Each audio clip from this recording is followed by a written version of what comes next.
Postal ballot এই উদ্যোগটাকে স্বাগত জানাই, কিন্তু আপনাকে বুঝতে হবে যে আপনি কতটুকু তৈরি। পোস্টাল ব্যালট আমাদেরও কথা ছিল যে প্রবাসীরা যারা আমাদের দেশকে এত বড় একটা জায়গায় নিয়ে যাচ্ছে, তারা সার্বক্ষণিক আমাদেরকে একটা বড় ধরনের অর্থনৈতিক সহায়তা দিয়ে যাচ্ছে, দেশের রেমিটেন্স যোদ্ধারা, তারা নির্বাচন উপেক্ষিত হতে পারে না।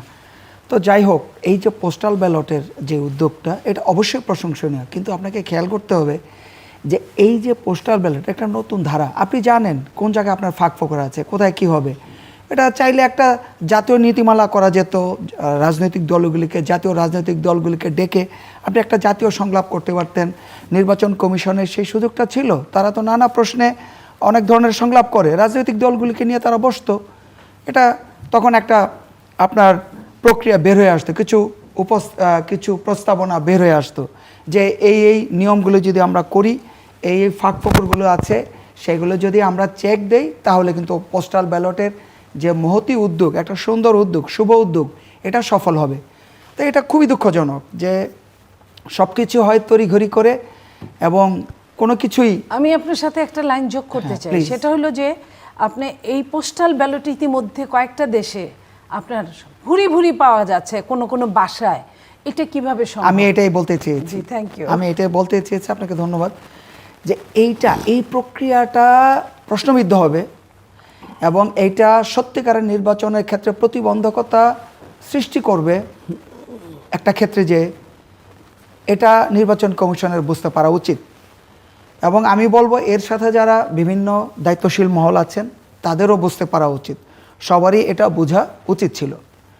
তো যাই হোক, সব কিছু সে আগের মতোই আছে। বিগত 54 বছরে যেই ধারা নির্বাচন হয়েছে, তা থেকে খুব বেশি পরিবর্তন হয়েছে বলে মনে হয় না। শুধু পরিবর্তন হয়েছে নির্বাচনের যেই ধারাটা, আগে নির্বাচন হতো বাংলাদেশ টেলিভিশনে, রেজাল্ট ঘোষণা হতো, এখন বিভিন্ন স্যাটেলাইট টিভি চ্যানেল আছে, তারা ঘোষণা করে। আগে সামাজিক যোগাযোগ মাধ্যম ছিল না, এখন সামাজিক যোগাযোগ মাধ্যম আছে, যার যা ইচ্ছা বলতে পারে, সত্য হোক মিথ্যা হোক, প্রতিবাদ হোক ভালো হোক শুভ কিছু হোক, তারা বলতে পারে। পরিবর্তন এতটুকু, কিন্তু নির্বাচনের যে প্রক্রিয়া সেটা কিন্তু একেবারে সেম, শুধু সালের পরিবর্তন হয়। 1972, 1982 বা 1986, 88, 2000 সালের পরিবর্তন হয়। আর আক্ষরিক অর্থে, সত্যিকার অর্থে আমরা যদি বলি মিনিংফুল, কোনো পরিবর্তন নাই। এই যে আরও দুটো প্রশ্ন করলাম আমি, যে যুক্তরাজ্যে একটা অ্যাপয়েন্টমেন্ট হাদির ভাই, এবং মানে হাদির ভাই বলে না, নিঃসন্দেহে সরকার অঙ্গীকার করেছে তার পরিবারকে দেখাশোনা করবে, কিন্তু আমরা যে রাষ্ট্রের অত্যন্ত গুরুত্বপূর্ণ জায়গাগুলোকে কত গুরুত্বহীন মনে হয়, যে একটা প্রফেশনাল লোকের যেখানে থাকবার কথা, সেখানে বিভিন্ন সময় পলিটিক্যাল অ্যাপয়েন্টমেন্ট নিয়ে যেখানে আমরা প্রশ্ন তুলি, এবং সেই জায়গাটাতে একেবারেই অনভিজ্ঞ, একেবারেই কোনো রকমের ব্যাকগ্রাউন্ড ছাড়া একজনকে একটা ডিপ্লোম্যাটিক অ্যাপয়েন্টমেন্ট দেওয়া, সেটাকে আপনি কীভাবে দেখেন? এবং একই সঙ্গে যখন নির্বাচনের 1 মাস নেই, তখন বিমানের পরিচালনা বোর্ডে এই যে সরকারের সঙ্গে অত্যন্ত গুরুত্বপূর্ণ, ইভেন নির্বাচন কমিশনের সেক্রেটারি বলতো, তাদের অ্যাপয়েন্টমেন্টকে আপনি কীভাবে দেখেন? দেখেন, প্রথমত শহীদ হাদি, তার প্রতি আমাদের বিনম্র শ্রদ্ধা, তার পরিবারের প্রতি আমাদের বিনম্র শ্রদ্ধা। শহীদ হাদি দেখিয়ে গেছেন ইনসাফের জন্য কতটা আত্মপ্রত্যয়ী থাকতে হয়, ইনসাফের জন্য কতটা নির্ভীক থাকতে হয়, ইনসাফ প্রতিষ্ঠার জন্য কতটা সাহসী হতে হয়, কতটা স্পষ্টবাদী হতে হয়, কতটা সৎ আন্তরিক হতে হয়। শহীদ হাদি কিন্তু সেই দৃষ্টান্ত স্থাপন করে গেলেন তার জীবন দিয়ে। এখন তার পরিবার আমাদের কাছে অত্যন্ত সম্মানীয়। এখানে যে প্রশ্নটি এসেছে, দেখেন এই বিষয়টা এত স্পর্শকাতর যে শহীদ হাদি আমাদের বাংলাদেশিদের কাছে এতটা সম্মানিত, এতটা শ্রদ্ধেয়, এতটা ভালোবাসা, যে আমাদেরকে তার পরিবার নিয়ে এখন কথা বলতে হবে। এটা অত্যন্ত বেদনাদায়ক। যারা দায়িত্বশীল মহল, তারা শহীদ হাদির পরিবারের দায়িত্ব নিয়েছেন, আমরা শ্রদ্ধা করি, তাই করা উচিত।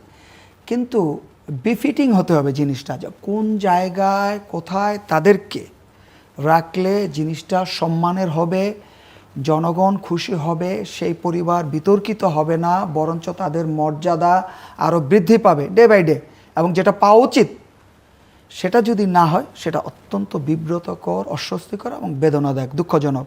শহীদ হাদির যেই আত্মত্যাগ, সেটা যেন প্রশ্নবিদ্ধ না হয় এই ধরনের উদ্যোগের কারণে। আর বিমানের পরিচালনা বিমানের পরিচালনা এটা আসলে আমরা বুঝতে পারি না আসলে কি হতে যাচ্ছে, এটা কিন্তু ঠিক না। 1.5 বছরে এই সরকার পরিণত হওয়ার, একটা গোছালো কাজ করার যথেষ্ট সুযোগ পেয়েছে। আরও তো অনেক সেক্টর আছে, কেন বিমানে তড়িঘড়ি করে হাত দিতে হবে 1 মাস আগে? আর অনেক প্রক্রিয়া নেই, পোস্টাল ব্যালট নিয়েই তো তারা কাজ করতে পারতেন। সামনে রমজান আসছে, রমজানে কি কি হবে?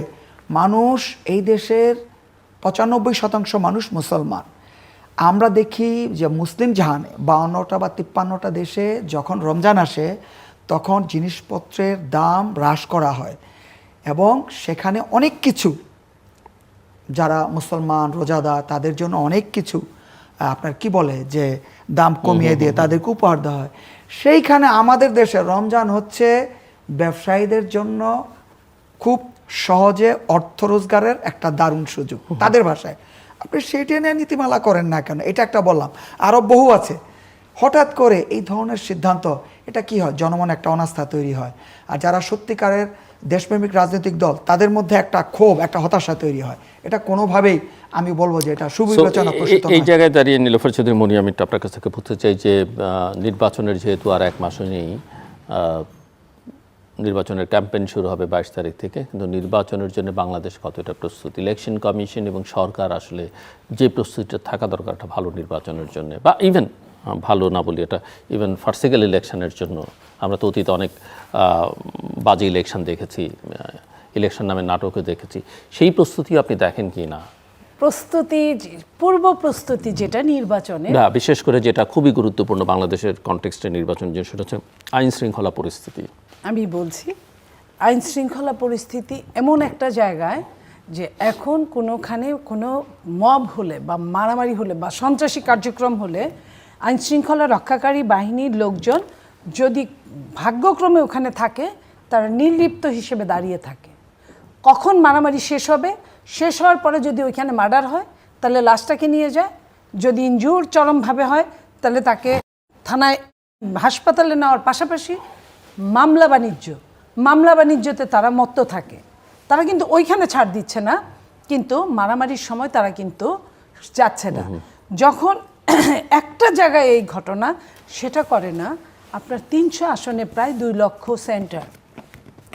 এই যে এতগুলো সেন্টার, এতগুলো আসনে প্রায় 12 কোটি ভোট, এই 12 কোটি মানুষের যখন যেই দিন একদিনের 7-8 ঘন্টা নড়াচড়া থাকবে, তখন যে হুলস্থুল অবস্থাটা বাঁধবে, এমনিই আমাদের আইন শৃঙ্খলা রক্ষাকারী বাহিনী ভীষণ কম। তার উপর যদি এরাও যদি নির্লিপ্ত থাকে, তাহলে নির্বাচনটা কিভাবে হবে, কেমন হবে, এটা বোঝার কোনো অবকাশ আর দরকার পড়ে না।